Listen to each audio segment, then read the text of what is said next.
Tadi hadis talqin sudah dijelaskan. Bila itu tidak ada di dalam hadis kitab hadis mutabar seperti hadis Bukhari, Muslim, Tirmidzi, Imam Nasai, Imam Ahmad, itu bukan berarti hadis ini dhaif. Tidak. Apalagi tadi yang memberikan nilai hadis itu sahih ada Ibnu Hajar Al-Asqalani. Beliau adalah Amirul Mukminin fil hadis di zamannya, sekitar abad 14-15. Seluruh ahli hadis semua merujuk kepada beliau. Hari ini gelar itu namanya berubah. Hari ini gelarnya namanya Musnid Dunya. Jadi ahli hadis, ada tokoh hadis yang dipertuankan oleh ulama-ulama hadis di dunia pada setiap zaman per 100 tahun itu ada tokohnya. Nah kalau hari ini namanya Musnid Dunya. Kalau dulu ada Amirul Mukminin fil hadis. Mungkin Musnid Dunya, tetapi beliau ada tambahan gelarnya Amirul Mukminin fil hadis, pemimpin orang-orang beriman dalam hadis. Nah yang memberikan nilai sahih itu adalah beliau. Maka untuk itu keyakinan kita harus semakin teguh bahwa apa yang diterima dari guru, apa yang disampaikan oleh guru kita itu adalah benar-benar sunnah Rasulullah Muhammad Sallallahu Alaihi Wasallam.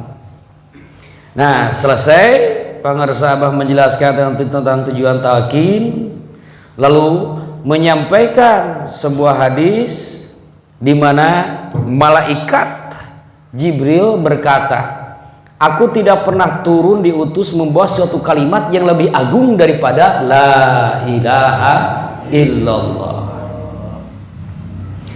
Kenapa itu dianggap lebih agung? Karena disitulah inti tauhid kita, dan membawa itulah seluruh nabi dan rasul. Nabi berjumlah 240.000 nabi dan rasul. Nah, satu hadis, di lain hadis ada yang lebih. Dari 240.000 nabi itu yang 313 menjadi rasul. Ada yang mengatakan 315. Yang mutawatirnya 313. Nah yang 313 dan juga kelompok nabi yang lain semua tidak membawa apa-apa, intinya hanya membawa la ilaha illallah, membawa inti tauhid. Yang dibawa adalah inti tauhid agar manusia ingat kembali kepada janjinya dahulu ketika setelah diciptakan. Apa pertanyaan dari Allah? Alastu birabbikum, betulkah aku Tuhanmu? Ruh kita, ruh seluruh makhluk Allah, terutama manusia dan jin, di sana menyaksikan bala syahidna. Betul, iya Tuhan, Engkaulah Tuhanku dan aku hambamu. Itulah Pak syahadat kita. Sehingga ketika lahir tidak perlu membaca syahadat. Kenapa? Original agama kita. Dari atasnya sebelum dilahirkan ditetapkan ke alam kabir. Alam kabir itu bapak, lalu masuk ke alam shogir, ibu. Nah jauh sebelum ke sana, ruh seluruh manusia sudah bersaksi bahwa Allah sebagai Tuhannya. Maka ketika lahirnya dia ada di lingkungan mukmin muslim, tidak perlu membaca syahadat lagi. Hari ini kan muncul orang-orang, sebagian orang, ente belum membaca syahadat nih, usia sudah 25 tahun belum membaca syahadat, yang sengaja untuk diniatkan masuk Islam, maka Islam ente tidak sah. Begitu. Oh rasional ya. Aing cuma baca syahadat. Jadi harus bagaimana? Ayo saya syahadatin sekarang. Usia 25, 30 baru baca syahadat yang diniatkan untuk masuk Islam. Berarti dari semenjak itu ke belakang Islamnya tidak diterima. Itu kufur, Pak.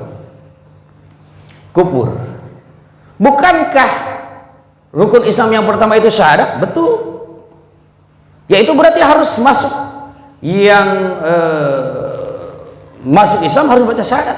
Betul, yang masuk Islam harus baca syahadat. Loh, kita sudah di dalam Islam. Betul, orang yang masuk ke rumah, ke masjid harus baca salam. Kalau yang sudah di dalam tidak perlu. Yang harus baca salam itu yang mau masuk. Kalau yang sudah di dalam tidak perlu. Hadis Nabi mengatakan kullu mauludin yuladu ala fitrah. Setiap bayi yang terlahir ada dalam keadaan kesucian. Fa abawahu ayyuhawidanihi aw yunassiranihi aw yumajjisanihi, atau menggunakan tasrif bab 3 swasi majid warna awal.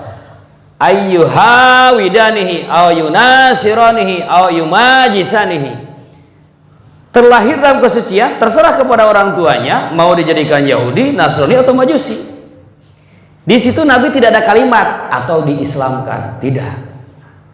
Yang ada adalah Yahudi, Nasrani, Majusi. Ini artinya fitrah itu adalah Islam. Jadi terlahir dalam keislaman. Kalau lingkungan budayanya Muslim, sudah gak perlu disyahadatan. Pas lahir juga sudah disyahadatan pakai adan kan? Ya, begitu. Apalagi waktu bikin mengikuti syariat Islam. Assalamualaikum ya babar rahmah, kata suami ngetuk pintu di malam pengantin. Keselamatan bagimu wahai pintu rahmat.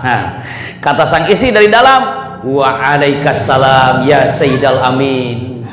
Untukmu jua wahai pemimpinku yang terpercaya. Tuh, tadi siang resepsi, sebelumnya koleksi, lalu seleksi, kemudian resepsi, malamnya penetrasi. Penetrasi itu begini tuh Pak. Nah ini dimasukkan ke sini. Nah itu namanya penetrasi.